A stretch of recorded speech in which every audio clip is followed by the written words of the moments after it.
இந்த மதுக்கடையில் மனிதர்கள் வேலையாட்களாக இருக்கிறார்கள். ஆனால் ஒவ்வொருவரையும் விலங்குகளாக நடிக்க வைத்து ஏமாற்றுகிறார்கள்.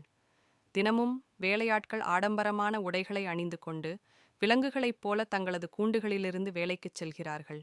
பிறகு மனிதர்களைப் போல நடிக்க மதுக்கடைக்கு வருகிறார்கள். அங்கே அவர்கள் பொய்யான காட்சிகளை பார்க்கிறார்கள்.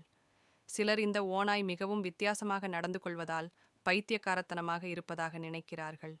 இங்கே இருக்கிற மற்ற ஓநாய்களும் பொய்யானவைதான், ஆனால் யாரும் அதை பார்க்க விரும்புவதில்லை. பிறகு அந்த பையன் ஒரு கேன் மதுவை கூரையில் கொட்டுகிறான்.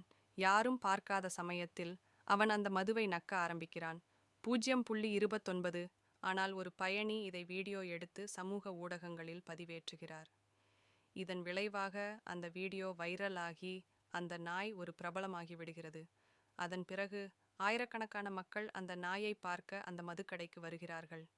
அந்த மதுக்கடை நிறைய பணம் சம்பாதிக்கத் தொடங்குகிறது. பிறகு எல்லோரும் அவனுக்கு நிறைய குளிர்பானங்களை கொண்டு வர ஆரம்பிக்கிறார்கள். பின்னர் எல்லோரும் அவன் சில வினோதமான செயல்களை செய்வதை பார்க்க விரும்புகிறார்கள். இந்த நாயும் கொஞ்சம் மது குடிக்க ஆரம்பித்ததை அவர்கள் பார்க்கிறார்கள். அதனால் எல்லோரும் உற்சாகமாகி அதை பார்க்க விரும்புகிறார்கள். பிறகு வெகு விரைவில் 0.57 சிறிய சிவப்பு மரம்